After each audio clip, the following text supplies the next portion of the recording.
Boa tarde, 1h25 no ar. Nesse primeiro bloco do Gazeta Entrevista, eu converso com o Major Cláudio Falcão, ele que é assessor de imprensa do Corpo de Bombeiros, uma pessoa que acompanha, como poucos, a rotina dos nossos rios. Obrigado, Major, pela sua vinda aqui ao Gazeta Entrevista. Eu queria iniciar essa conversa pedindo para que o senhor nos desse uma panorâmica em relação aos principais problemas relacionados à subida dos rios. Como é que nós estamos no Vale do Acre, no Vale do Purus, Vale do Juruá, como é que está?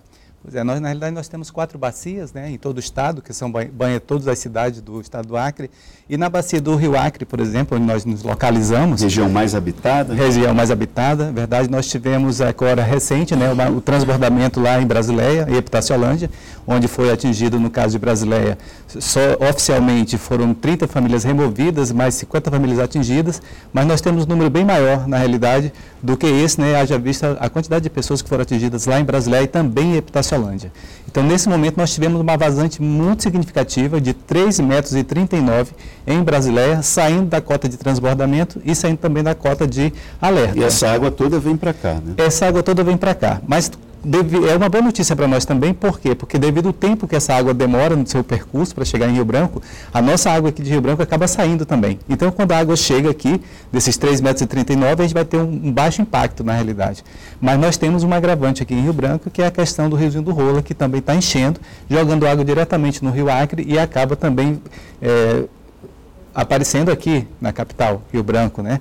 Mas nos demais municípios nós temos elevação ainda, o Chapuri está estabilizando, no caso da bacia do Rio Acre, Capixaba está um pouco aumentando e também Rio Branco está aumentando. Nas últimas 3 horas nós tivemos 1 centímetro de aumento. Então nós estamos totalmente alertas em relação à bacia do Rio Acre.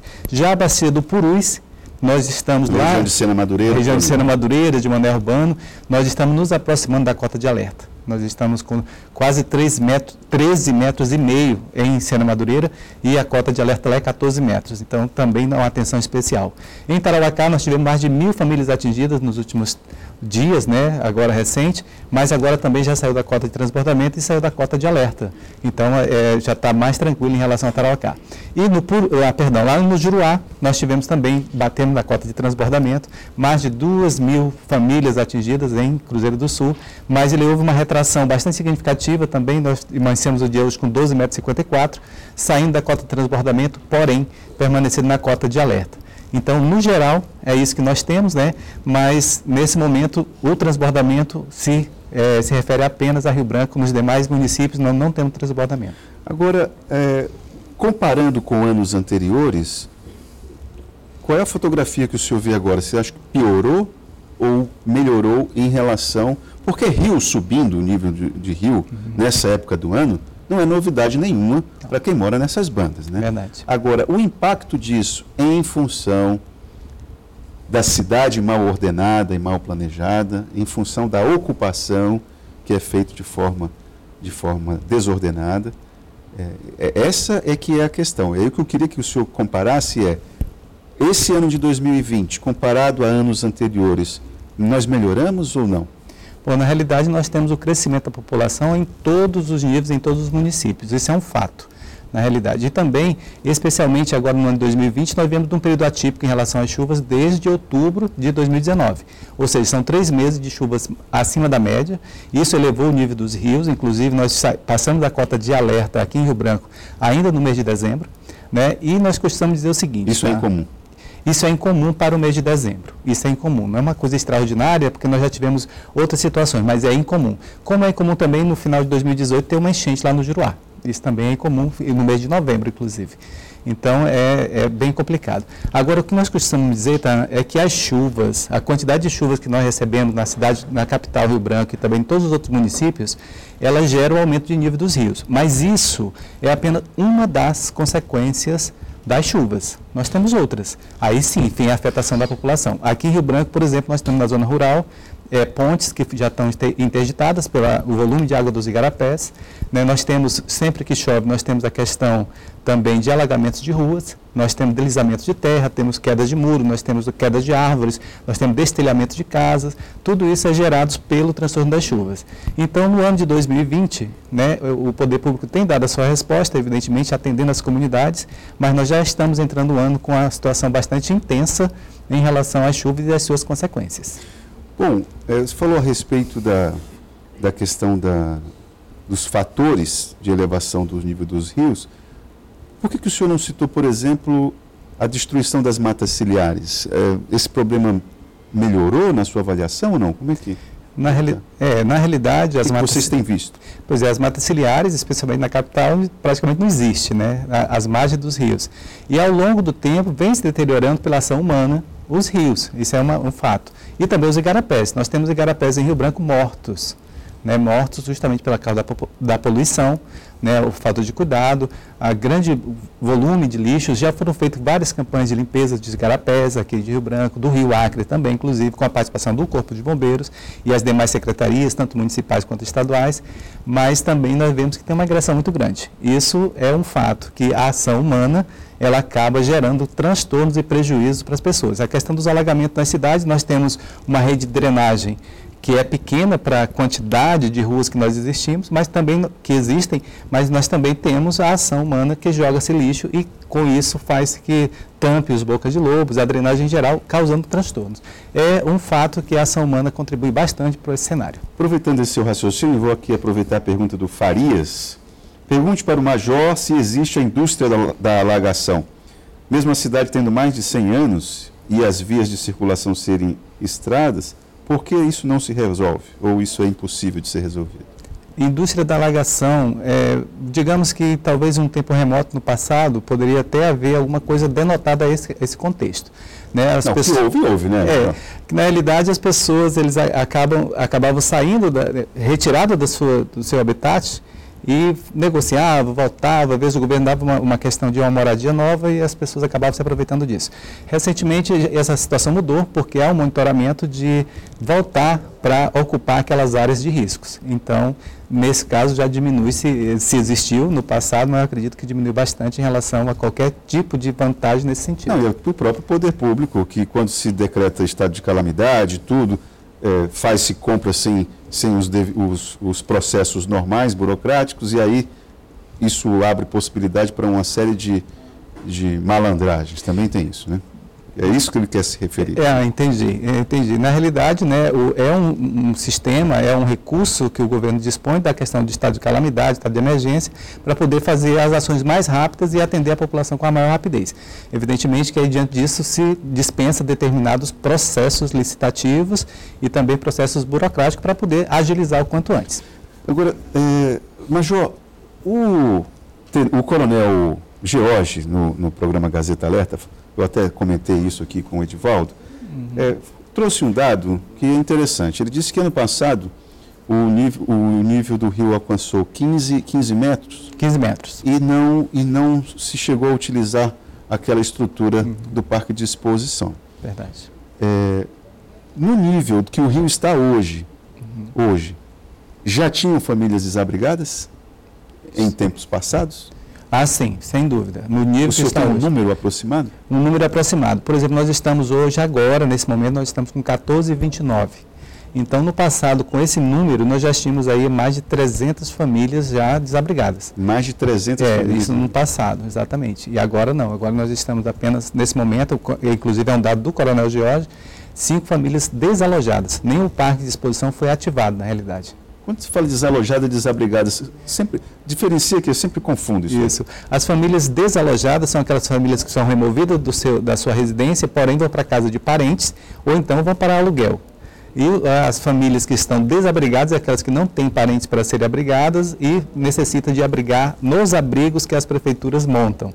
Então, essas são desabrigadas. E nós temos ainda um terceiro estágio, que é famílias atingidas. São aquelas que, é o caso da 6 de agosto nesse momento, é o caso do Ayrton Senna e também da Baixada da Abitasa, que tem famílias que foram atingidas e estão na sua residência, mas a água está ali no seu quintal. Isso é a família atingida. O senhor falou que nos últimos 50 anos, quando começou esse monitoramento do comportamento das águas aqui, apenas em 11 anos não houve transbordamento. Eu me lembro, por exemplo, que, se não me falha a memória, há 2 anos, lá em Cruzeiro do Sul, quando a cidade estava, boa parte dela, alagada, o prefeito estava cumprindo uma agenda nos Estados Unidos, uma agenda privada sem nenhuma relação com a atuação dele enquanto gestor público.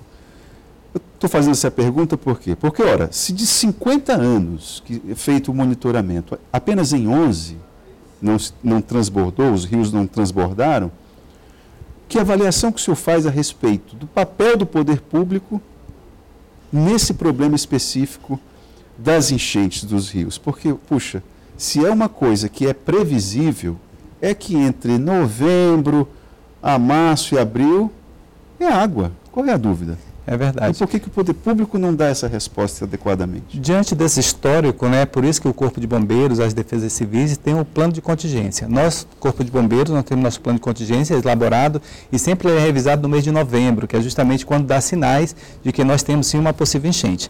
Então, o poder público ele deve estar preparado, porque é uma questão recorrente no nosso estado, né, que no mês de janeiro, mais especificamente no mês de fevereiro, são meses críticos e que podem ocorrer inundações em muitos municípios do estado.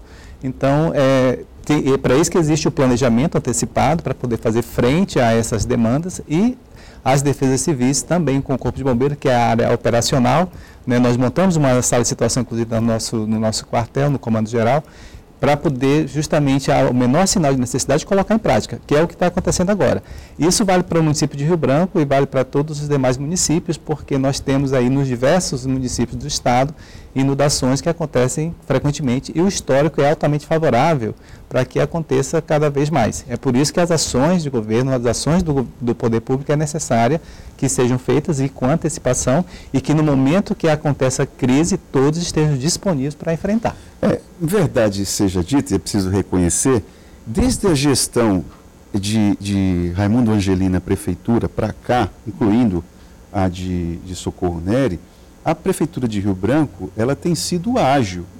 A capacidade de resposta, ela tem sido, pelo menos, ao que parece, eficaz. Né? Porque para nós, que normalmente não temos casas atingidas por água de rio, tem uma tendência a minimizar o problema, mas não é bem assim, né? O problema existe para muitas famílias e o poder público precisa estar preparado para dar essa resposta. Agora, eu queria que o senhor fizesse uma comparação com outras cidades do interior, que a relação com o rio é outra do que a boa parte das pessoas, das famílias que moram em Rio Branco. No interior, a relação com o rio é outra. Quando esse problema da alagação chega no interior, ele chega a ser um problema mesmo? É isso que a gente precisa saber diferenciar essa questão cultural. Né? É verdade. Chega a ser um problema, apesar de que as pessoas que habitam sempre as margens dos rios, eles têm muito costume já com essa subida e descida de águas, né? Nós temos essas questões. Evidentemente que os outros municípios, além de Rio Branco, podem pegar como exemplo, com todo respeito também, o exemplo de Rio Branco, que tem minimizado ao longo do tempo, como você citou, na gestão do prefeito Angelini, também do Marcos Alexandre, a prefeita atual, né, a Socorro Neri, tem dado respostas muito rápidas, eficientes, e aí temos que também dar um crédito aqui para o coordenador de Defesa Civil Municipal de Rio Branco, que é coronel bombeiro militar, conhece muito amplamente esse assunto e leva essas informações aos seus gestores, que é o caso dos prefeitos e a prefeita atualmente. No interior também nós temos outros locais onde os coordenadores são bombeiros e levam as informações necessárias para os gestores. Basta colocar em prática e buscar as soluções adequadas, né? Mas no interior sempre existe sim os problemas relacionados às enchentes, só para ficar bem claro, né, porque é um momento de crise, é um momento que mexe com as famílias, atinge as famílias, as pessoas precisam de barco para sair das suas casas, também tem aquelas pessoas que ficam desabrigadas e por mais que o poder público ofereça o abrigo, mas não podemos comparar esse abrigo com a residência própria dessa pessoa, por mais humilde que essa residência seja. Então é melhor que a pessoa esteja na sua casa do que em qualquer outro lugar. Então tem dado essas respostas, mas não deixa de ser um problema para todos nós. Major, e as orientações? O que o Corpo de Bombeiros orienta as famílias que estão com o rio como vizinho, assim. Rapidamente a água pode atingir esse caso. Que providências precisam ser tomadas? Nós podemos resumir isso em 3 palavras: paciência, muita calma, muita cautela nessa hora e ter muita segurança, porque as pessoas às vezes negligenciam. Nesse momento, as pessoas que habitam as margens dos rios, ou então que a água já chegou nas suas casas, em todo o estado, corre grande risco. São animais peçonhentos. Temos a questão também da rede elétrica, que as pessoas precisam de energia, mas a água está entrando ali. Se alcançar a tomada é problema. A empresa de energia elétrica, quando a água alcança o pé do poste, já é um sinal de alerta para que elas possam talvez desligar essa energia. Nós temos as ligações clandestinas que levam inclusive já houve mortes aqui em Rio Branco, né, por ligações clandestinas, e a água é um potencial de energia. Então, e vários outros cuidados. Crianças que acabam se banhando nas águas poluídas das enchentes, isso também causa doença, causa problema de pele, pode levar a um afogamento, uma série de coisas. Então, as pessoas que estão nessa situação, a recomendação do Corpo de Bombeiros é que tenham muita cautela, muita segurança e paciência de passar por essa crise. E, ao menor sinal de necessidade, acionar o serviço de emergência, que somos nós, Corpo de Bombeiros 193, e também a Defesa Civil, que é para poder prestar todo o apoio. Bom, hoje o senhor classificaria, eu não sei como é que o Acre, se existe essa classificação, mas a resiliência, a capacidade de dar respostas aos fenômenos naturais, por parte não só do poder público, mas também da própria população, como é que o Acre está em comparação com outros estados da região norte? O Acre ele está bem, comparado a outros estados da região norte, que acontece com recorrência essa questão de enchentes. Nós temos aqui, especificamente no Acre em geral, nós temos a enchente dos rios e nós temos também os alagamentos no momento de enxurradas. E também não podemos esquecer os igarapés. Mas também temos as secas também. E temos as secas também, que é a ponta oposta desse problema.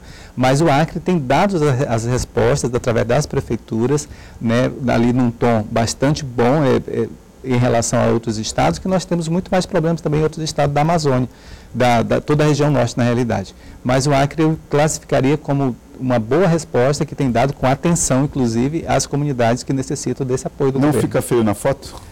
Não fica feio na foto, até mesmo pelas experiências que as pessoas têm e também onde o Corpo de Bombeiros ele apoia as ações de defesa civil, inclusive a questão constitucional nossa, né, ações de defesa civil em todos os municípios que são necessárias as nossas ações. Isso também não deixa o Estado e os municípios feios na foto. Muito obrigado, Major, pela sua vinda aqui. Espero que o controle dessa situação esteja sempre ali ao alcance do Corpo de Bombeiros e das instituições. Eu que agradeço muito a oportunidade aqui de estar num público tão seleto. Muito obrigado, estamos sempre à disposição. Obrigado mais uma vez. Nós voltamos logo após o intervalo, conversando com o prefeito de Acrelândia.